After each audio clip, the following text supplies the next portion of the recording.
Good afternoon, ladies and gentlemen, dear friends and colleagues. My name is Bobo Lo. I know you've had a long conference. I hope it's been a very productive conference. This should be a bit of fun at the end of a long 2 days.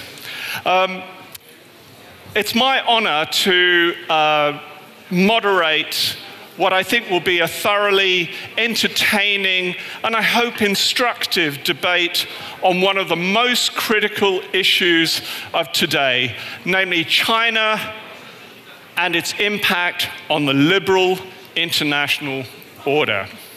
Now, to debate this subject, we have two distinguished teams who will debate either side of the question. The question is China a threat to the liberal international order? On one side, we have Olin Wethington and Theresa Fallon.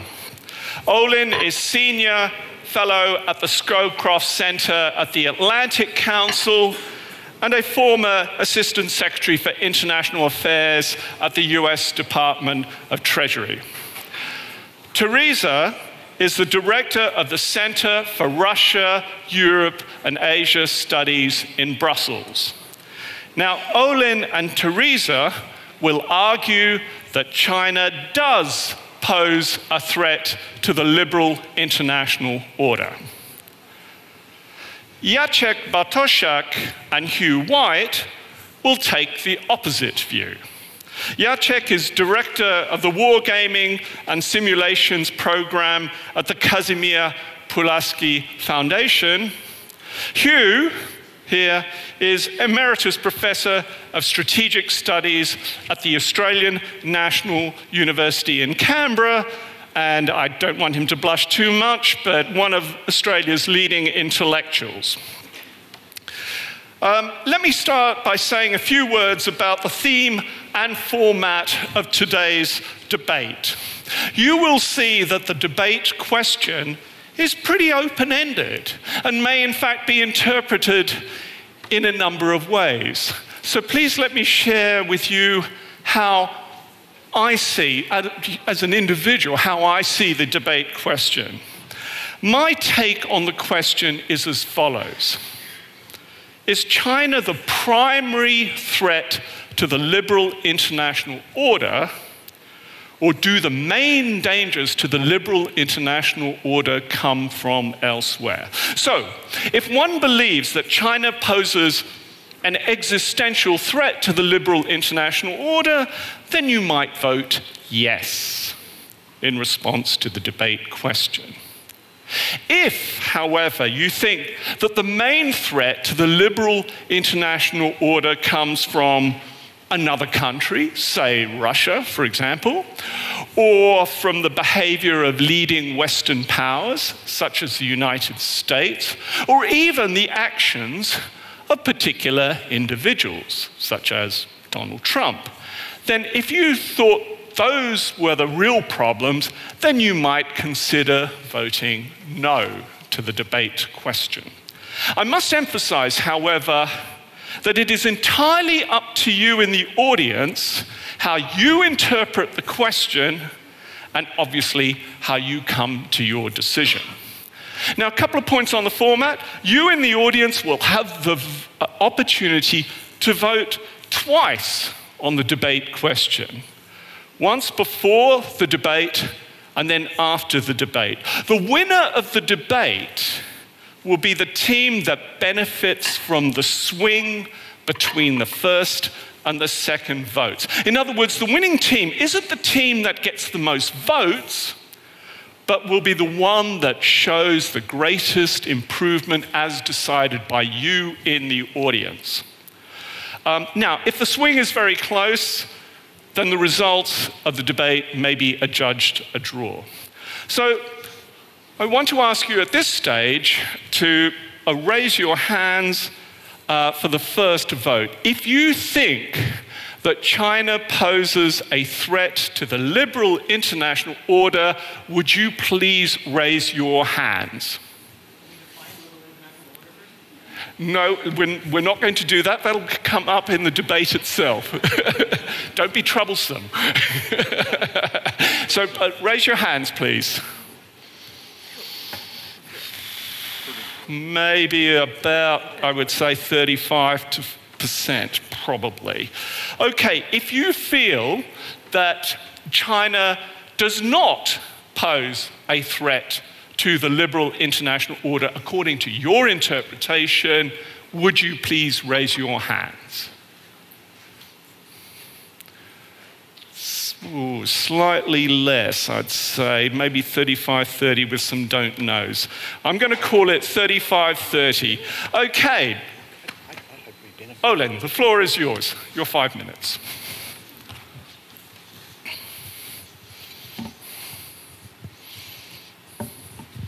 Does it work? Yep. Does it? Yeah, I think it's good.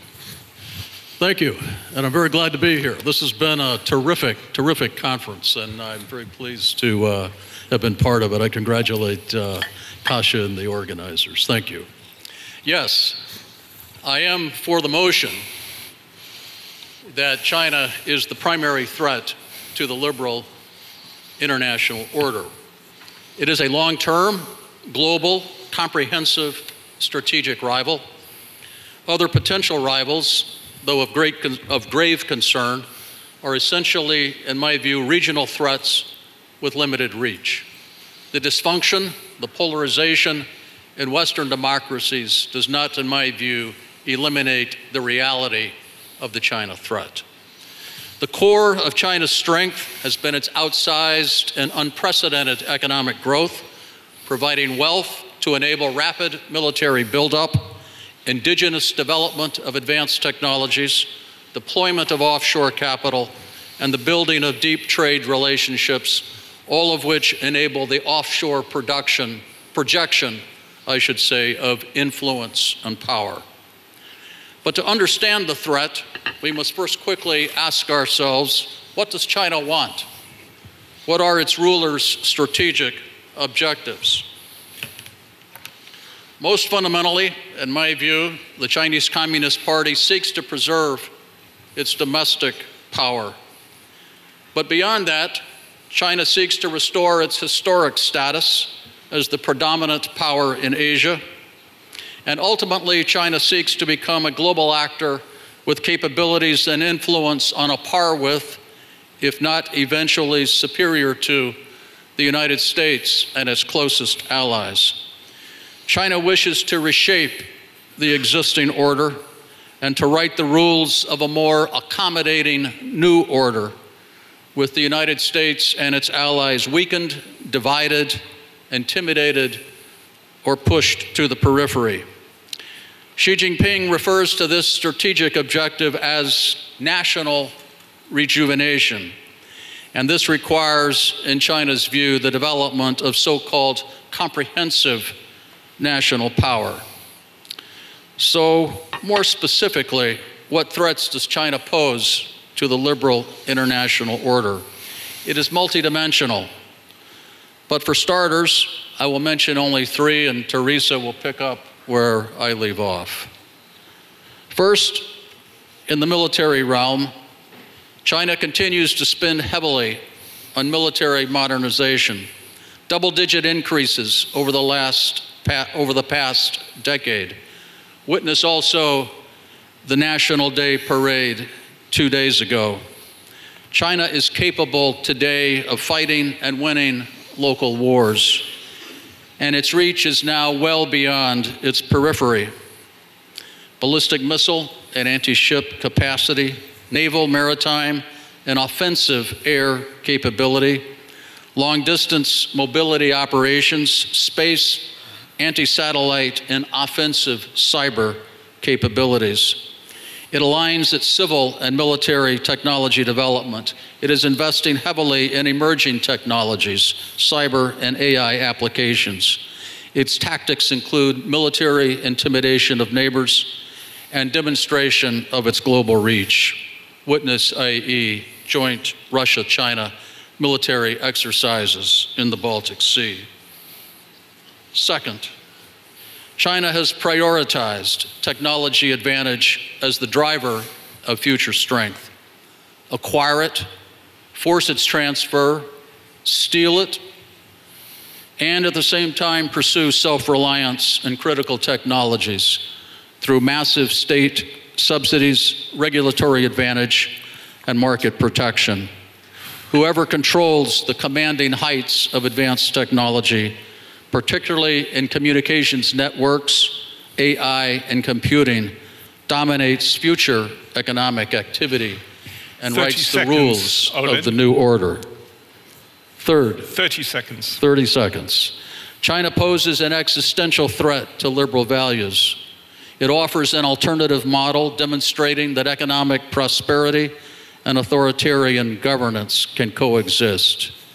Thus, in conclusion, very quickly, the liberal order must, in my view, awake and urgently and collectively develop a strategic and operational response. Thank you.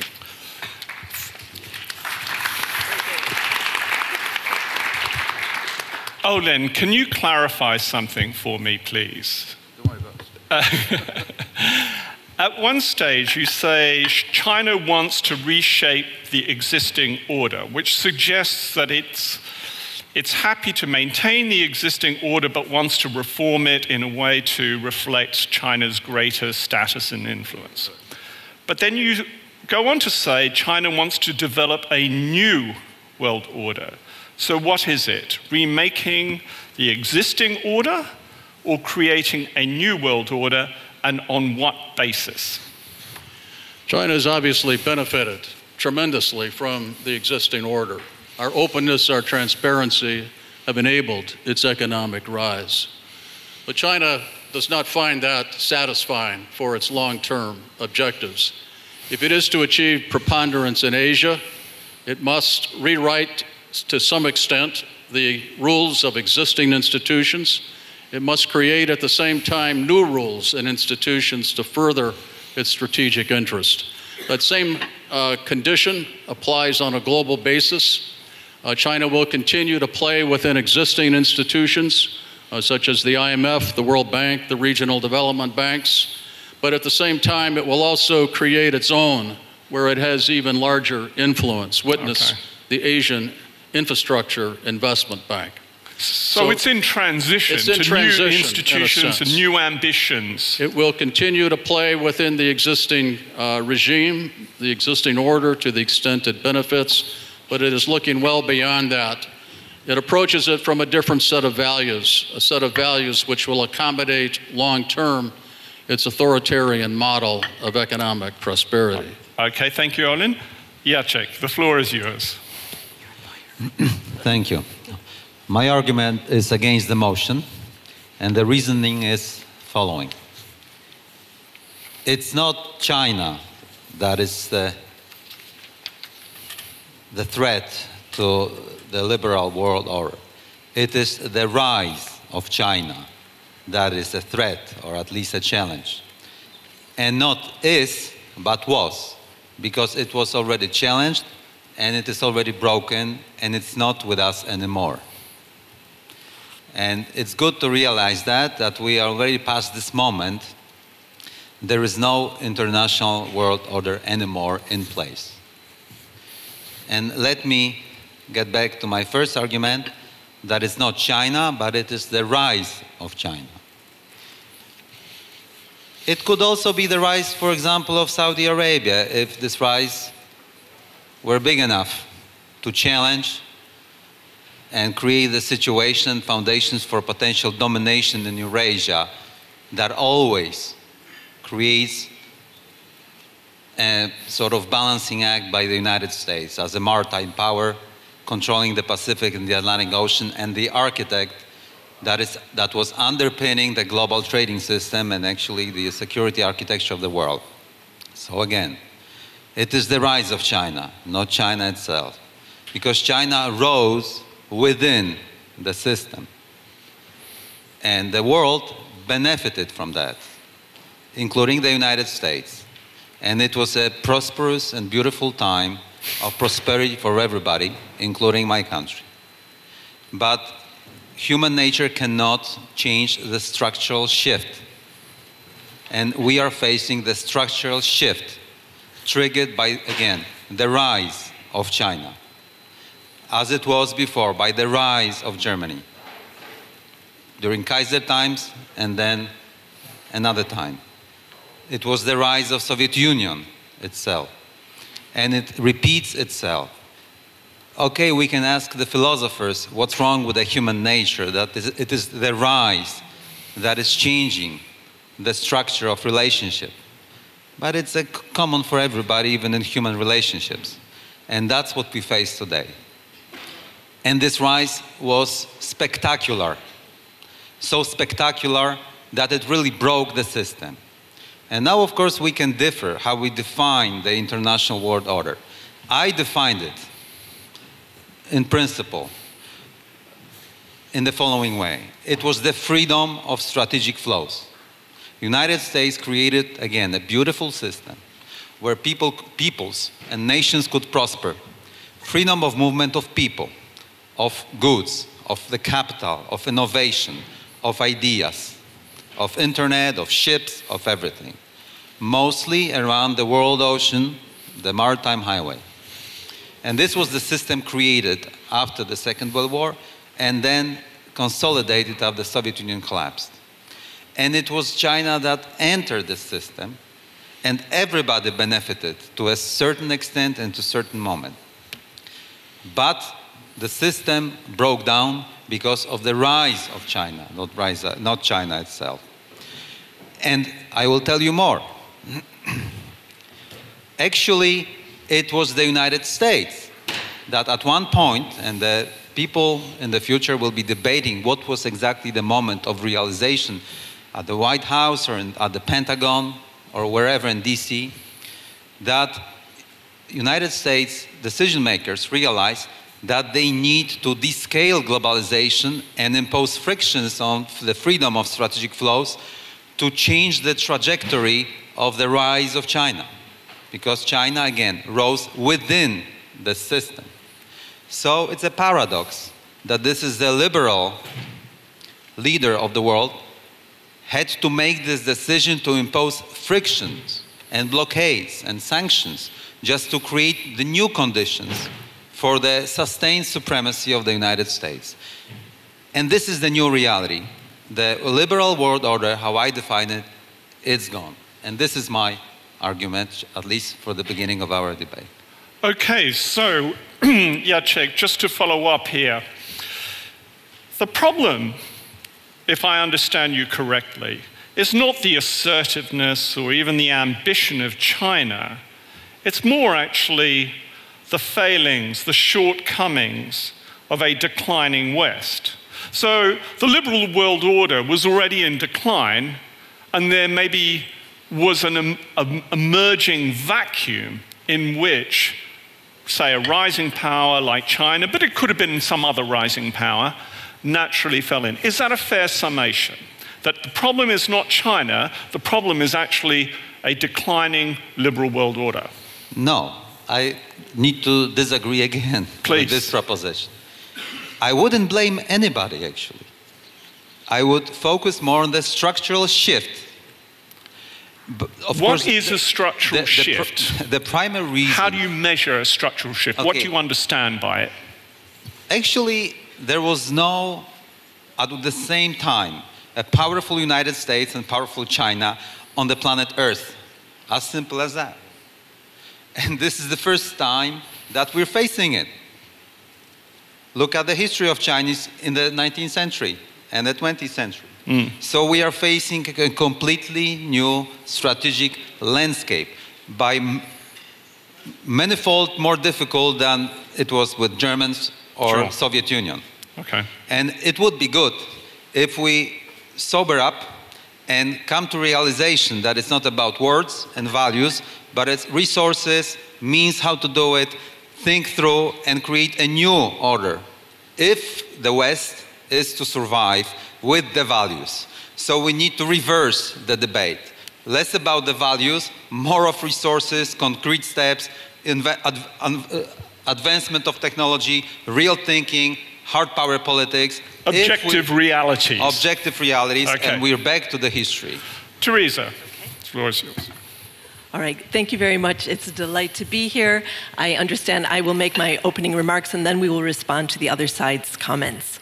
Last night at dinner, the historian Howard Davies made a point about how important it is to use correct names of things. For example, using the term Russia or the Soviet Union. So I will argue we aren't talking about China at all here. We're talking about the People's Republic of China, which is a one-party system run by the Chinese Communist Party. So I think if we made the statement, you might have a very different perception if I said, yes, I am for the motion that the Chinese Communist Party is a threat to the international liberal order. Okay. I have 3 points. Firstly, Xi Jinping has a vision for transforming global governance. He has laid this out. It's very opaque to the rest of us, but it's already discussed in China. For example, lawfare. We need rule of law, don't we? 93% of world trade is by the sea. And the United Nations Convention of the Law of the Sea, China was there, or the PRC, I should say, was at the table. They were there negotiating it. They're signatories to it. Yet they reinterpret it the way they want. So this is weakening the rule of law and the international fabric that's so important for everyone's prosperity. So they want to have a different set of rules for their near seas and a different set of rules for their far seas. But if Russia tries to do this, say for in the Arctic, the PRC will be very uncomfortable with that position. So they're like, do as we say, but not as we do. And we know that this will lead to a lot of conflict and friction. They've also reneged on a promise to the US president not to militarize the South China Sea. So we see a lot of increased tensions in a region where most of world trade takes place. So this will have a direct impact on Europe's economies. In addition, the Chinese Communist Party has an aspirational text called Document Number 9, which was leaked. And it sees that what they call Western values are a threat to them, like constitutional democracy, freedom of the press, and judicial independence. Things I think everyone in this room would agree is a very, very important thing to uphold. The Chinese Communist Party has incarcerated more than 1 million Uyghurs in Xinjiang, has to try to destroy Tibetan culture. We watch helplessly as it destroys attempts at democracy in Hong Kong, as well as launches an interference campaign to weaken Taiwan's democracy. The Chinese Communist Party is an aggressive challenger to our systems and values. Second, economics. It didn't work out like Fukuyama, right? You know, it's the end of history, everything's going to be great. We'll let China join the WTO and everything will be beautiful. They'll become a democracy and look a lot like us. That's not what happened. China joined the WTO in 2001 and became an increasingly powerful country and power. The idea of reciprocity, everyone thought, well, China will be great. We can do 1.4 billion people are in China, we'll have great business. It never really worked out that way. So the idea of reciprocity, market-oriented economic reform stops with the financial crisis of 2008. And we see China exporting a lot of this through the Belt and Road Initiative. So their excess capacity is being sent around this new initiative. And thirdly, technology. China has increased efforts to seize Western technology through cyber theft and has been very impressive. So now they're kind of standing on the shoulders of giants. The Chinese are very smart, they're very hardworking, and now they're innovating and improving technology. And they have some technology that even we in the West do not have. So they want to export this as well on the Belt and Road Initiative, the authoritarian surveillance system. Now they are also leaders in artificial intelligence, and they're using their vast pools of data to create a social credit score. So we might think, oh, those poor Chinese, they're all being judged. But actually, the social credit score is also being applied to businesses, including European businesses. So this is a form of coercion and leverage, and something very difficult for us. We're all involved in this, whether we like it or not. 30 seconds. Okay, so we need to fight against this technological tyranny. So in closing, Pastor Martin Niemöller wrote about the Holocaust and the cowardly behavior of those who knew they would be protected, at least at first. I'd like to conclude my opening remarks by paraphrasing his thoughtful poem in regard to the Chinese Communist Party's incremental attack on the international liberal order, which they view as undermining their long-term interests. First, they came for the Uyghurs, and I did not speak out, because I was not a Uyghur. Then they came for the peaceful protesters in Hong Kong, then the first aiders, then the press. Again, I did not speak out. Then they looked at my social credit score and came for me, and there was no one left to speak for me, because the few people left were afraid that their own social credit score would be lowered. Okay, thank you, Theresa. You raise a really interesting point that we're not really talking about China. We're talking about the People's Republic of China. Perhaps we can extend that and say we're talking about the People's Republic of China under Xi Jinping, perhaps. But this raises an interesting issue, which is when we look at the United States and we see Donald Trump, do we think the United States is Donald Trump? When the United States withdraws from the JCPOA, when it abrogates the Paris Climate Change Agreement, withdraws from the INF Treaty, can we not make a parallel that, in a sense, it is not just China, but the United States, but Russia, but all these other countries that are basically saying, rule of law? What rule of law? Who makes the rules? So who makes the rules? This is the Oxford debate. So my position is to discuss, is China a threat to the international liberal order? So those are my 3 points: economics, but do you not global think governance, and the rule of law. So I think that these are the key issues that, as a debater, that's what I'm focusing on. But you identify the rule of law as critical. Some people would say there's a general breakdown of the rule of law in the international arena. Would you agree or disagree with that? Well, my points are global governance. Xi Jinping has made it very clear that he's against the current order of global governance. My second point is that the economy, China is not an open playing field. It's not open for others to invest. There's been no reciprocity, so there's no kind of recognizing the World Trade Organization. And lastly, technology. They've really stolen through cyber theft and have taken and abused Western innovation. Fair enough. Hugh. Thank you, Bobo, and it's a great pleasure to be here and take part in this debate on what is a pretty important issue. So I'm arguing no, China doesn't threaten the liberal international order, because you can't threaten what doesn't exist. The liberal international order, the idea that's in our minds when we use that phrase, a beautiful idea, a beautiful dream, it never existed. And at the risk of sounding like a lapsed philosopher, you can't challenge what doesn't exist. That dream dates back to the 1990s, that magical period at the end of the Cold War, when we had a vision of international order led by America that was the new Rome. Remember the phrase, the new Rome? The idea of America that was unchallengeably preponderant in every dimension of national power, economic, technological, military, and moral, and that it was committed to use that power to sustain a vision of the world based on free markets, free trade, functioning democracies that delivered good, disciplined, workable governments, and peace between countries.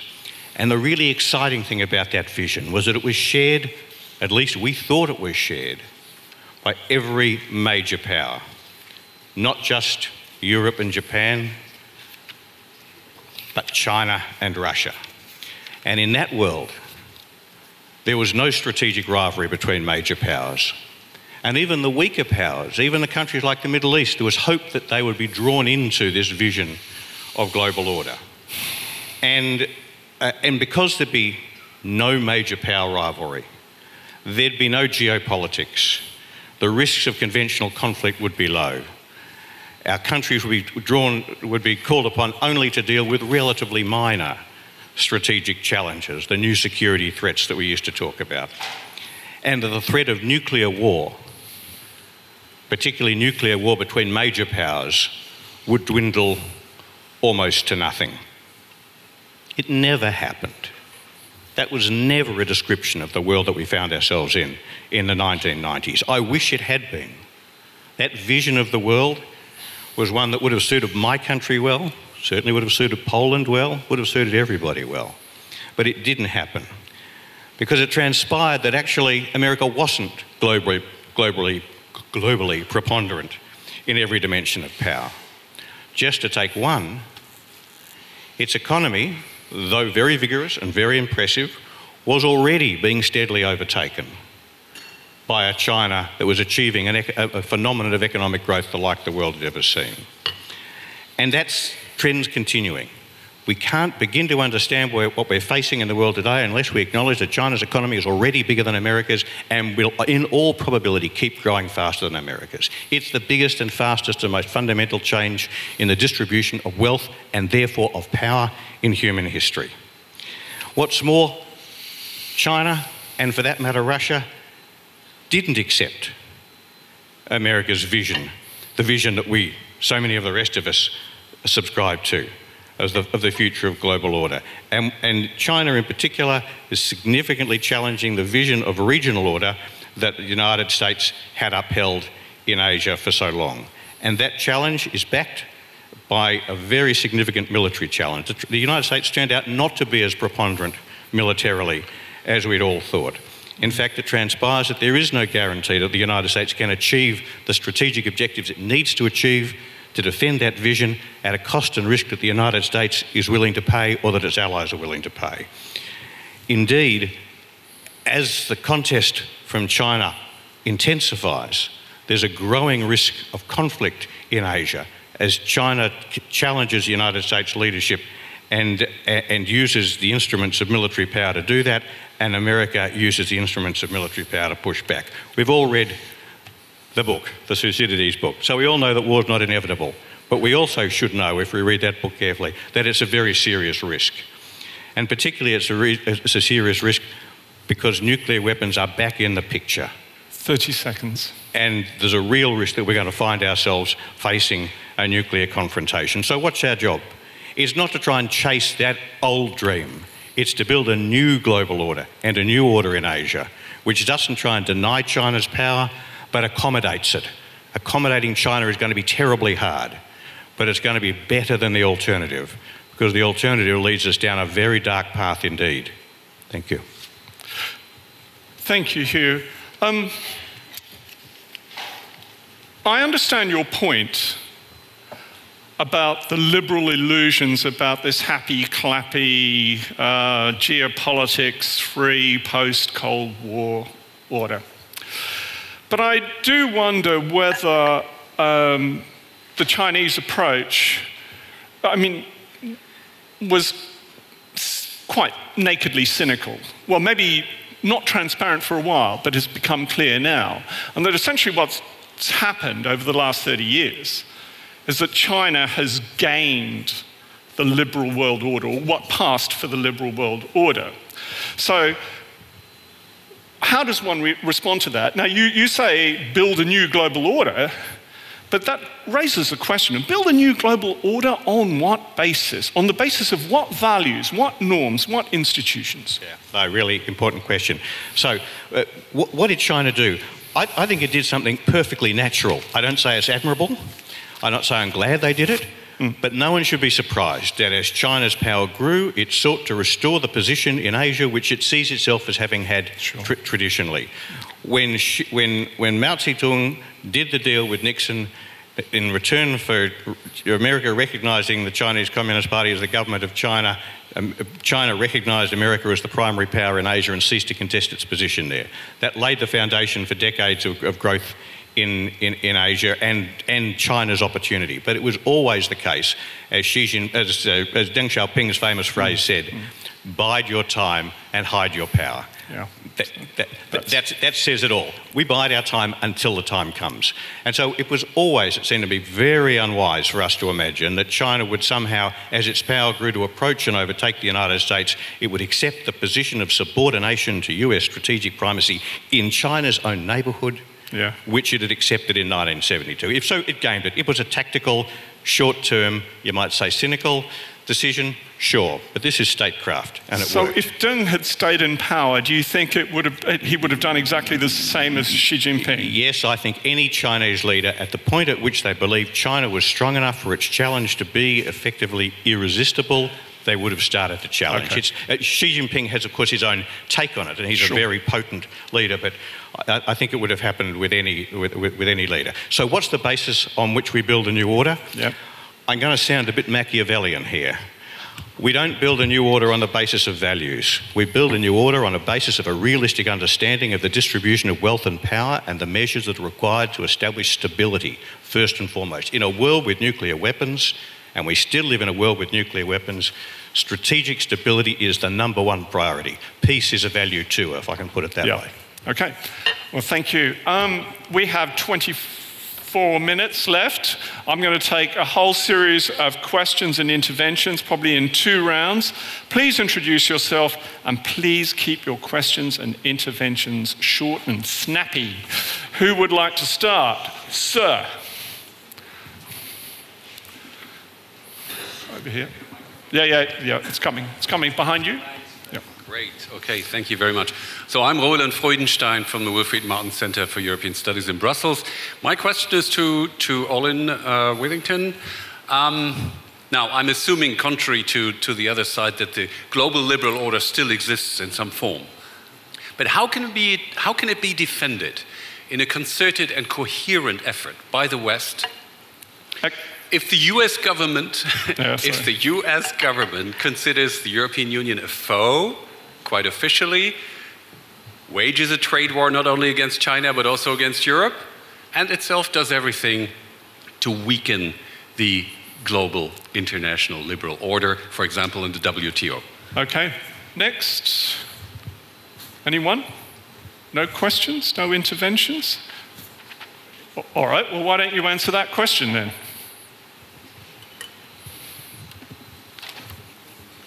Yes, very important question. I'll give you my personal response to that. I don't reflect the positions necessarily of the US administration. But I think in many ways, fundamentally, our response to the China challenge starts at home. And that we must demonstrate, by we I mean not only the United States, but also the other advanced democracies, that our system of governance, a democratic system that respects rule of law and individual liberty, can deliver for its people. That proposition is now in doubt in some quarters, but I think it's essential that our response, which needs to be long-term to China, sees that as a fundamental prerequisite. The second dimension I would emphasize is relationship, strong relationship with our allies and key partners. We need, through effective statecraft, to forge, through dialogue, a common approach. And this applies to many areas of our interaction with China. I think also the necessity exists for building and extending existing institutions. We should be seeking new arrangements that put in place new rules of the game in trade and investment and in technology transfer. We should do that in conjunction with our allies, and we should leave a seat at the table long term for China to join those arrangements. I think further, the world has changed. There has been a shift in power, and the US and its closest allies must recognize that reality within the governance of existing institutions. We must find ways within existing framework to make these institutions responsive to a much broader constituency. So those would be my starting points. Thank you. Theresa, you want to pick up on? To pick up on your point, you agree with me, because you're kind of saying that China broke the international liberal order because they could not be integrated into it. So thank you for picking up on my point. So I'm a student of John Mearsheimer, and he looked at 1989 to 2014. He calls it the unipolar moment, and China broke the system. So yes, the PRC broke the system. Yes, they broke the international liberal order. The title might be a couple years old, but it's 2014 would be the date that John Mearsheimer would put it. So how do we hang these other institutions, the UN, the WTO, EU, NATO? They're still around. Even though we say the ILO is, the international liberal order doesn't exist, but these institutions, which were born out of the ashes of war, exist. So how does that fit into your your argument. It doesn't make any sense. Okay, I want to ask, just building on those questions. Olin, you highlight three areas in response to that question. You say we must show that our system is better than theirs, we must maintain effective alliances, and we must develop sort of appropriate rules and safeguards. Now, a cynic might say that the first two of those three reasons are about improving ourselves. So it's less about the rise or the threat of China, and it's more about fixing our own weaknesses. So have we got the argument, arguably the wrong way round? I mean, there are various dimensions to the argument, but I just wanted to push you on that, if I may. Well, I think to some extent there is at least a logical inconsistency, and you do point it out. But I think the beginning at home point cannot be escaped, and it enters into on the values dimension of our confrontation, of our engagement with China. Because I think we are fundamentally talking about two different systems of values. We make the assumption that the core values of a state influence its inclination toward conflict and toward war. And we make an assumption that democratic states that respect rule of law, that replace leaders through a popular democratic process, are less inclined to conflict. So this is an integral part of our strategy. Okay. Should be. Theresa, you mentioned about post-Cold War, post-World War II institutions. Do you see them, in spite of the China challenge, as fundamentally healthy still, and therefore very much live institutions that we can continue to build on? For example, China accessed to the World Trade Organization in 2001, but it failed to adopt open market-oriented policies, which they signed up to. So in line with its accession commitment. So they really broke the system by not following the rules, and they benefited greatly.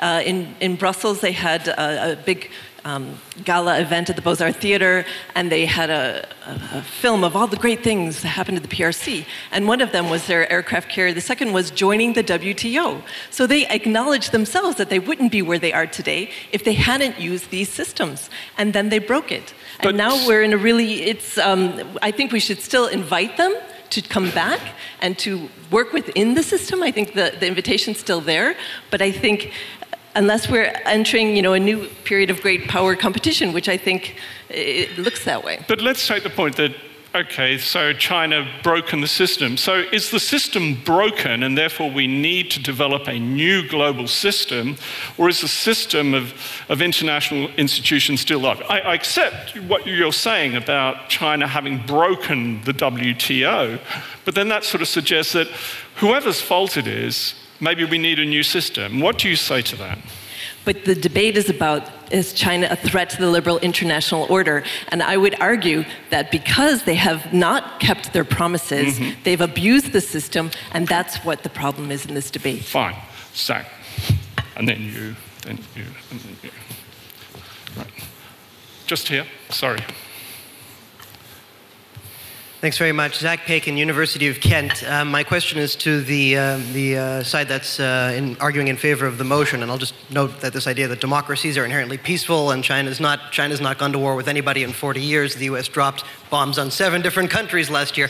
But that aside, my question has to do with your argument on institutions. The argument was brought forward that China is designing its own institutions, and therefore that is somehow a threat to the liberal international order. But isn't the liberal international order fundamentally rooted in institutions? Can China not be seen to be increasing the degree of multilateral cooperation that exists in the world? Should we not confuse, per se, on the one hand, the liberal international order, and on the other hand, this idea that there is a certain distribution of power or American preeminence at a given time? Okay. Sir? Thank you very much, Patrick Kugel, Polish Institute of International Affairs. Thank you very much for this fascinating discussion. But I think it would have been even more fascinating if you started by defining clearly what you understand by liberal international order. Sure. Because if you understand this as a US-led or Western-led international order, then simply, clearly, China is a major threat.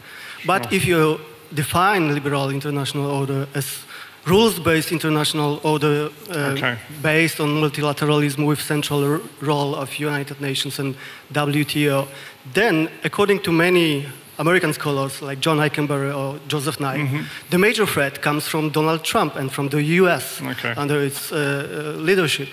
So, so you make a clear distinction between a US-led world order and a liberal, rules-based It's world very order. important to know what we are discussing about in the first place. Thank you. Hello, Lolita Hassani from New Security Leaders Program. I have two connected questions. Well, how can China be a threat when all Chinese papers say that its objective is promotion of multilateralism and equal global powers in the world? And second, is it maybe the Chinese rapid economic growth that make the rest of us feel less self-confident and see Chinese growth as a threat to us? Thank you. And Kasia, the last one for this round, and then we'll do one more round. But I do have to say that, Hugh, we had that discussion in Canberra, and I really respect your and Jacek's work, but I think what you're proposing instead is what we've already known, going back to the past, and it was called in this part of the world the Alta. So yes, we can neatly, in your vision, divide the world in spheres of influence, but somebody's going to fall in one sphere and the other, not knowingly and not willingly in another. So what are you going to do with Hong Kong, Taiwan, Ukraine, and many other places that unwillingly will have to be on the other side of the curtain of this neatly world order that you're going to create? Thank you. Yeah, I mean, pursuing Kasia's point, I mean, are you advocating just sliding into a barren, geopolitic, values-free world? I'm advocating sliding into that if the alternative is escalating strategic rivalry between immensely powerful states with large nuclear arsenals. Right. Because, of course, I don't like the idea of Taiwan's democracy being snuffed out by the Chinese Communist Party. I think I dislike that as much as anybody else. Except I maybe dislike the alternative more. Because a war between the US and China over Taiwan is a war that the United States cannot win. And if it did win, it would, to paraphrase Winston Churchill, be a victory that was indistinguishable from defeat. I put a very high premium on preserving the peace. That means accommodation, and accommodation has victims. It's a very Okay. Jacek, do you want to pick up the point about what kind of world order we're talking about, or indeed any world order? Yeah. That's an excellent observation and a question. Yes, what is this definition of this liberal world order? Actually, the order. And again, let me rephrase it. It was fascinating to see a very rare event, maybe a unique one. Freedom of strategic flows. This is how I define it. We could move wherever we wanted, we could sell, and the Americans were holding on their shoulders the gravity of geopolitics by their US Navy, security, world ocean as the Maritime Highway, the edge and technology, controlling the geostrategic corridors where the strategic flows traverse, and the superb military power. And it was a liberal hegemon, democratic hegemon, private ownership hegemon, and a lot of other values that go attached, with the power. In this case, the sea power of the United States. It was a bliss for my country. It was a bliss for other countries being closer to the great continental powers in Eurasia. But one thing is my wishful thinking, and another thing is reality. Right now, we are already in the chapter called Reality. And this is what Hugh White is clearly saying. And we need to grasp it, because otherwise we will end up even in a graver situation. And one more last point. So it's all about freedom of strategic flows. And China was very happy about it, because China, by its sheer size and productivity and laboriousness of people, simply made a lot of money out of it. Okay. And it was the United States that decided to curtail it. Okay. I'll come back to you guys in a moment. Where were you? Sorry. Ella, Yes. thank you. Ella Ascaro from the Fletcher School, Tufts University. Theresa, my question to you, and thank you for being the only woman on the stage. So my question is, there are more than 2 million people in re-educational camps in Xinjiang province, not only Uyghurs, Kazakh, Kyrgyz, even children. What can we do to stop this human rights abuse? Thank you. Okay. Lady here. Thank you. I would like to echo our speaker. Yes, China, as I think the reason we gather here is because we see the emerging #1 economy, China's rising, as Mr. Bartosiak has mentioned. And actually, China did and has benefited from the current order, world order led by US.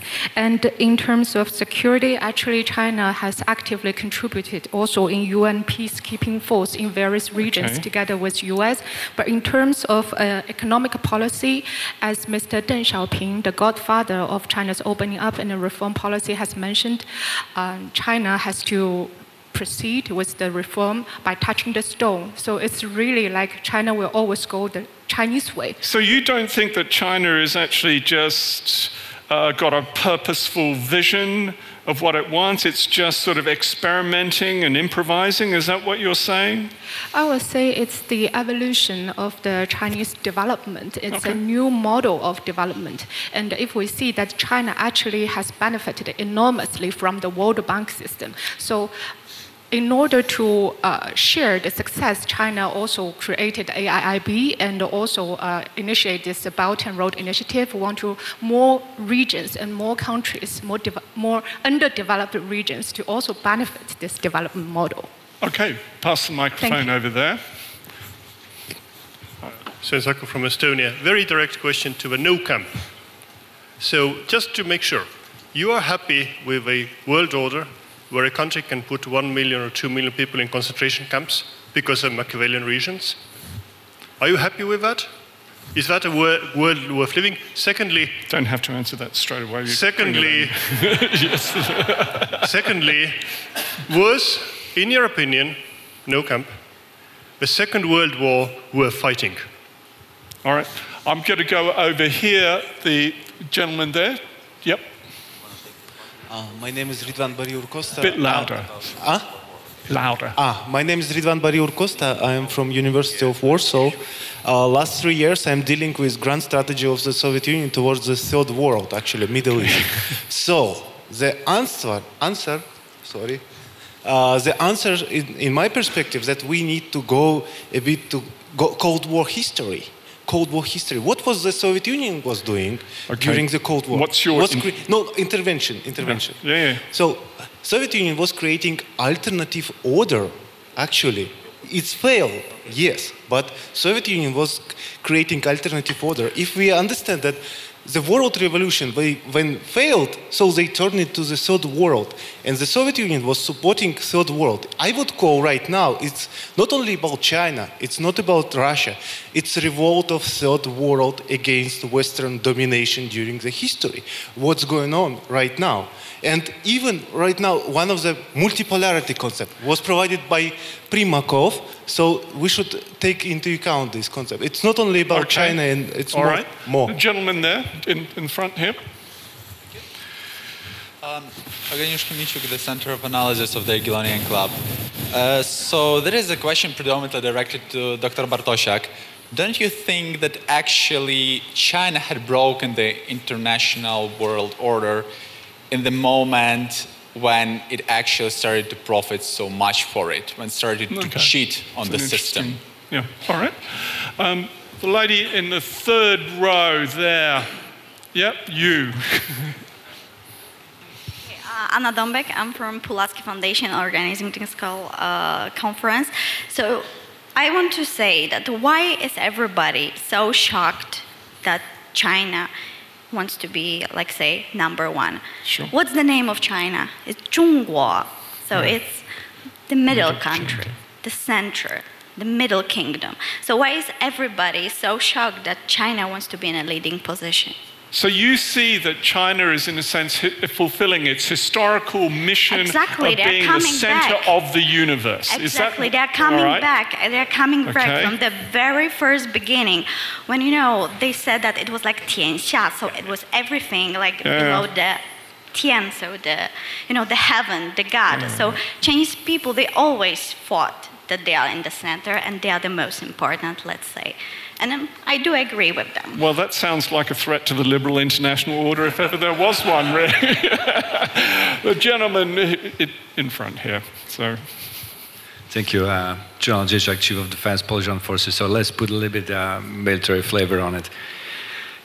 It sounds for me there's definitely kind of a confrontation. Even you sitting in a little bit, facing each other. I didn't do the seating plan, really. If there's a confrontation of civilization, confrontation of the values, economy, and military power as well, do we have a clear picture who we confront? From one side, we have China, which will be relatively easy for everybody here to describe in a geographical locations. And the other side was mentioned is a liberal war. So I don't know exactly who is fighting with whom. And do we have, if any, criteria of victory in this confrontation? And the Sun Tzu is the very important man who said that the highest level of victory will be just winning without a fight. Exactly. Is it possible today in this kind of a confrontation or not? Thank you. All right, we have two people just very quickly, one in the front, one in the back. Hi, my name is Kevin Wong. I'm one of the new security leaders from Canada. My question is for the against motion or team. When I reflect on this motion, I think about what the future holds. And what's undeniable about the future is it's going to be increasingly technology and AI driven. And so to use AI as we look to the future and try to answer this question, there's two schools of thought. One that's driven by predominantly the US, that's consumerism driven. The second, that's China driven. Theresa described it as social coercion. I could euphemistically describe it as social engineering, to restrict freedom, to restrict the very values that I think are foundational to the liberal order. So how can you say that China is not a threat to that? Okay, final one, guy at the back. Oh, sorry, you wanted, okay. Grzegorz Lindenberg, European Issues Institute, Warsaw. My question is to Mr. Hugh. Just a bit louder, please. My question is to Mr. Hugh White. If China decides to invade Australia to secure its resources, would you advise America to give up on Australia to preserve the world peace, the way you advised America to give up on Taiwan? That sounds like a rhetorical question, perhaps, but gentleman there. And so much more. My point is very simple. What we have right now from the theoretical point of view, it's like a shift in the global balance of power from unipolar model to multipolar model or bipolar model. What is not so bad. Multipolar model in 19th century assured the peace in Europe, yes. So maybe the problem is that it's rather United States who wanted to prevent this shift from the unipolar model to multipolar model can challenge the system and lead to the conflict. Okay, final words from our speakers. Let's go, Olin, you first. Make the case. Why, in the face of all these excellent questions and interventions? I hardly know which one to take, but this is sort of a closing comment. Yeah, because we're short of time. Despite my hawkish opening statement, let me add a couple of additional thoughts. Number one, I think the order that we have been calling the liberal international order is in fact much stronger than the discussion here today would lead us to believe. China, although it has position in Asia, although it has global power projection in a variety of dimensions, including military and economic, it has relatively few friends, even on its periphery. The position of the democratic countries within the liberal democratic order, our hand at this moment is much stronger. That to me is a source of great optimism. And we have in existence a variety of channels that enable us, if we have collectively the will to do it, to discuss what China means for the world going forward and to fashion a common strategy. And that includes the US, Europe, and friends in Asia, in particular, I would say, Japan. So I think to a great extent, we cannot diminish the threat that China poses because it does have tremendous military capability. It shows no sign of abating that. It shows no willingness to compromise in terms of the openness of its economy, or at least limited willingness to compromise. So I think to a great extent the future is in our hands, but that does not diminish the threat that China poses long term. So I simply leave this. So the liberal international order is not broken, it's alive and kicking, but we need to nurture it. It's under attack. Yep. It is under attack. Okay, Theresa. All right, there are so many questions. I'll just try to do this very quickly. 1 minute. Europe described PRC as a systemic rival. We can't compete with the state-owned enterprises. And PRC is changing Europe more than we are changing them. Alstom and Siemens wanted to merge. Second, history doesn't repeat itself, but it rhymes. Thank you for your question. I lowballed it because people, it's hard for them to even get their head around. It is 2 million people, and it's not just Uyghurs, it's Christians. We're finding anyone who disagrees with the government of the PRC, of the Chinese Communist Party, they end up in these camps. We've heard this before, haven't we? Do we want to live in this kind of world? And what are we going to do to prevent this from happening? Angela Merkel went to Beijing knowing this. She saw the satellite. She knew all of this. She knew about the South China Sea tension. She knew about Hong Kong, but she went and she signed. So here are my closing comments. I can see you there. I see you. Yeah, no. Okay, just one sec. We're out of time. Here it is, 1 sec. No. Final closing. To paraphrase Dag Hammarskjöld, the international liberal order was not created to bring us to heaven, but in order to save us from hell. We've all been there. I need to close with this vote in mind. We need to fight for human rights, we need to fight for economic rights and an equal playing field, and we need to fight for digital privacy in an era of growing authoritarian surveillance and technological tyranny. The shifting tectonic plates of the geopolitical landscape, this is it, and the China challenge can create an opportunity for the US and Europe to work together, for we know that if we don't hang together, we will certainly hang separately. Thank you. Okay, now, Jacek. Okay, there have multiple questions, so a few quick answers. First of all, Eugeniusz, yes, was asking about who gamed the system. Yeah, but it was hubris.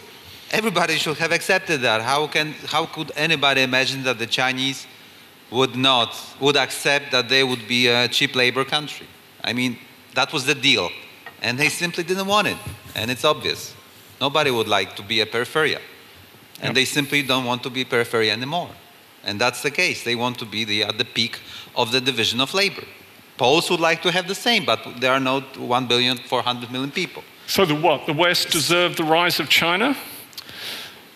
I think that the world has not faced such a challenge of comparable scale at all. So there is no good answer. But this rise and the challenge it poses is of spectacular scale. And we cannot talk about values all the time because they don't create strategic flows. And nations live of strategic flows, of oil, of division of labor, of how they project power. And if the United States, and that's the case for how the United States is showing resolve, it's underperforming actually. Sure. And it's very bad for Poland. Allies closer in Eurasia to Russia and China are watching every day how credible the United States is, how it delivers, and it doesn't deliver. Actually, it doesn't deliver. You can't see power here of the United States that would be balancing, that would be still underpinning the liberal world order, however we call it, yeah? And we feel threatened, and it's all about credibility. So United States would have to change its policy big time to create the situation, a setting for Taiwan, Japan, Australia, Philippines, Poland, to really believe that this order is to hold. Hugh, the last word is yours. Marvellous set of questions. Let me start with the General's question. What counts as winning? Terribly critical question. What are we really trying to achieve? It depends a bit how we conceive the contest, what the contest's about. All those things that Theresa mentioned are very important, but they're not the really fundamental things that we're on about. I think the really fundamental question here is which country ends up as the dominant military power, dominant strategic power in East Asia initially, and then perhaps eventually globally. Now, we'd all like to win that without fighting. The risk is that if I think I can win without fighting and you think you can win without fighting, then we both step into the conflict and neither of us makes the compromises required. Yeah. So I think we do need to be willing to make some compromises and choices. Now, gentleman up the back there asked how I'd feel about that as this applies to Australia. Thank you for the question, because I've just published a book called How to Defend Australia, which addresses precisely that question, and I'm delighted on it to say it's being translated into Polish as we speak. Literally. So it's an absolutely critical question. I do believe that each country has to examine its own predicament and ask itself, what can we do in a world in which the liberal international order is not working as we all hoped it would, to look after our own security? Some countries are better placed to do that than others. Every country has the opportunity, and I would say the responsibility, to sort out how best to approach it. Sounds like a dog-eat-dog world. Is that what you have in mind? Well, it's not the... Let me come to the last question, because in the end it's the most important, and I'm very glad you asked it. I'm not happy with this world at all. As I said, I loved that vision of a liberal international order. I really did. I believed in it for a while. Couple of years, but well, they were nice years while they lasted. But the question is not, this is not a conversation about what we want. It's a conversation about what we should prudently expect. Yeah. And I think looking at, particularly from Asia, where I live, looking at Asia today, if our strategic objective, going back to the General's point, if our strategic objective is try to compel China to go back to accepting the US-led order, which has been foundation of Asian security for decades in the past, we will do nothing but drive ourselves into escalating strategic rivalry with a China that we cannot defeat and that we may well find ourselves in a war with. And we have no reason to believe that'll be a small war. It could easily be a nuclear war. So I don't like it. I like it better than the alternative. And of course, very important part of that is the last part of your question. Just give me 1 minute. Sorry. Do I think World War II was worth fighting? Yes, I do. But China, and there's a lot about China I don't like, it's not Nazi Germany. Yeah, thank you, Hugh. Right. Ladies and gentlemen, time has come for the second vote. So if your answer is yes to the question, is China a threat to the liberal international order, will you put your hands up, please?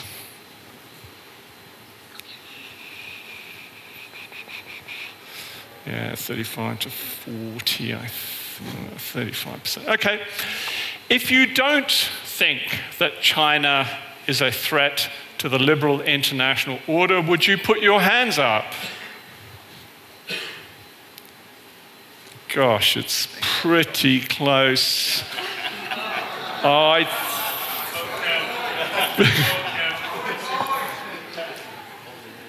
I think it's so close that I'm going to call it a draw with you.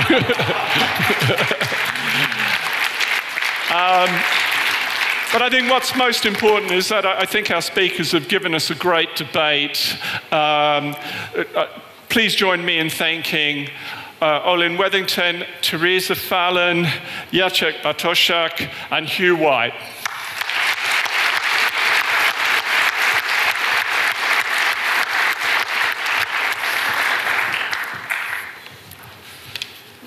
Bo, thank you very much. It was marvelous. I think that it was really a cherry on the top of the cake. Thank you. And I'm not about to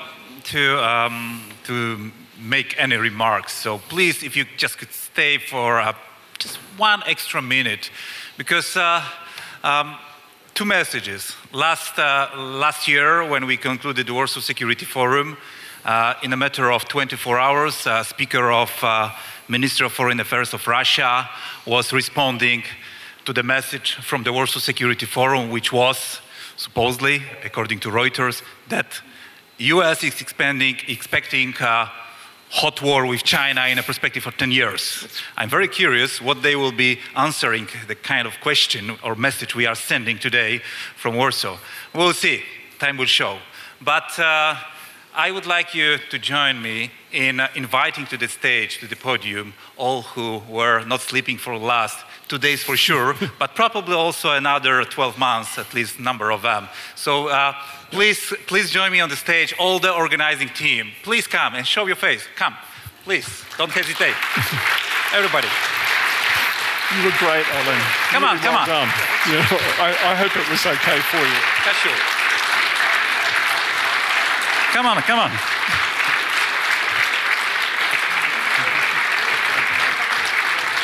No problem. Believe me, this is not the whole team, because otherwise it wouldn't be possible. It's incredible people under the leadership of Patricia on the organizing side, on the merit-based side, Katarzyna, and me behind, just being in the very luxury position to have this support.